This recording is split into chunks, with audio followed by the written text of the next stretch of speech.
The story begins with a team of explorers sailing across the South Atlantic Ocean. On their ship was a weather officer named David, whose job was to report on weather conditions. They were headed toward an island located deep in the middle of the ocean. The government had assigned David to spend a year there, observing and recording the island's changing weather patterns. After a year of data collection, he was to return. He was given a year's worth of food and supplies for survival. After many days of travel, they finally reached the island. Using a boat, they disembarked. The island was completely deserted, so empty that not even a single bird could be seen. On the island stood a lighthouse and a small house where David was supposed to live. This was the same place where another weather officer, Robert, had previously stayed alone for a year to record weather data. Now Robert's duty was over, and David was to take his place. Robert would return with the ship, and David would stay behind. But when the team entered the house, they were shocked. It showed no trace of human presence. Robert's belongings were scattered everywhere. Thinking Robert might be in the lighthouse, the captain and David rushed over. To their surprise, they found the lighthouse surrounded by sharp wooden spikes, as if someone had deliberately barricaded it to prevent entry. They knocked on the door repeatedly but got no response. Finally, they forced their way in and discovered a man named Gruner inside. When asked about Robert, Gruner claimed that Robert had gone toward the sea and never returned, implying he was dead. This stunned David and the captain. The captain offered David one last chance to leave with them, but David refused. He believed that if he provided the government with accurate weather reports, he would earn a large reward. The captain, uneasy about the place, gave David a gun for protection and warned him, "This place doesn't feel safe. Take care of yourself." Then the ship departed, leaving David behind until the following year. David settled into the house. That night he found Robert's old diary in a drawer. It described strange, mysterious creatures on the island, but the notes were incomplete. The diary contained odd sketches of bizarre animals and a photo of Robert's wife. Exhausted, David fell asleep while reading. The next morning, while collecting weather data near the shore, David noticed peculiar arrangements of stones and seashells in unusual patterns. He assumed Gruner had placed them. Later, looking through binoculars at the lighthouse, he thought he saw another person with Gruner, but the figure vanished instantly. Perhaps it was just his imagination. That night while working, David heard a knock at the door. Thinking it was Gruner, he called his name. No reply.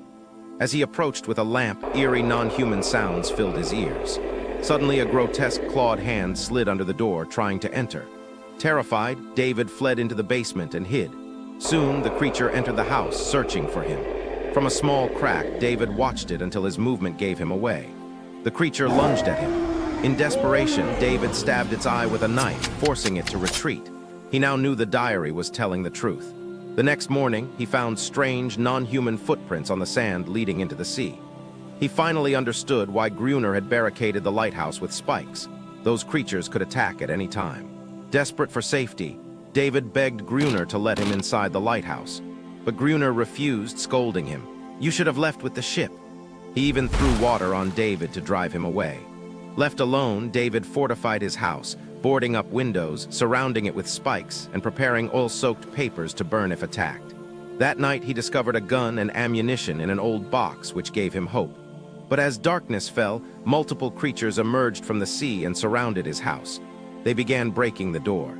David opened fire, killing some, but the rest grew angrier.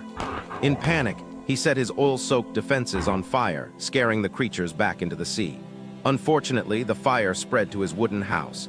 Wrapping himself in a blanket, he barely escaped as the stormy rain extinguished the flames. But by morning, his home was in ashes. With no shelter left, David plotted to force Gruner to accept him. He hid among rocks, waiting for Gruner to fetch water. When Gruner stepped outside, David confronted him. A creature suddenly attacked, but David overpowered it.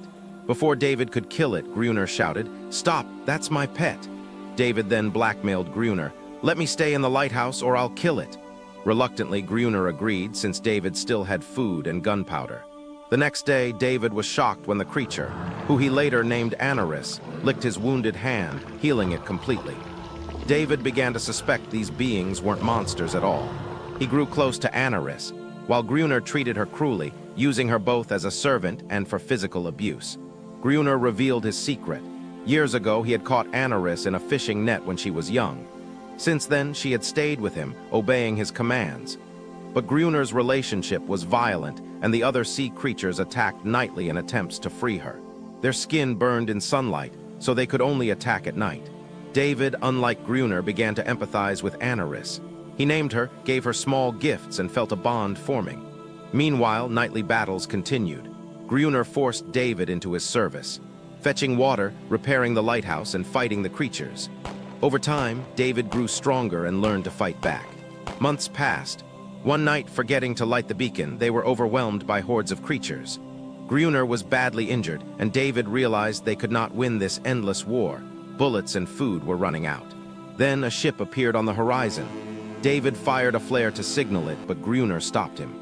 Gruner refused to let him leave, believing David would expose everything about Aneris and destroy his private kingdom. In a fit of rage, Aneris attacked Gruner to protect David, but the ship vanished beyond the waves. As days passed, David discovered that Gruner was actually Robert, the former weather officer. After his wife's death, isolation had driven him insane. He had reinvented himself as Gruner, ruling the island like a tyrant. Eventually, David realized the sea creatures were not monsters at all, but families, parents, and children just trying to rescue Aneris. They only wanted peace. Gruner, obsessed with dominance, refused to accept this. When Aneris finally defied him, Gruner's delusion shattered. Furious, he killed a young creature with a flare gun, breaking any chance of peace. Enraged, David fought him. Calling him by his true name, Robert, shocked Gruner into realizing what he had become. At last, he surrendered himself to the creatures, who killed him swiftly. Time passed. When government officials and a new weather officer arrived a year later, David repeated Gruner's old lie, that the officer before him had gone to sea and never returned. To them, David himself now seemed to be Gruner. He did not correct them. Standing silently on the balcony, he accepted his fate. Like Gruner before him, David had become part of the island. Meanwhile, Aneris and her people finally lived free, no longer enslaved, no longer hunted. Both land and sea were theirs in peace, and so the story ends.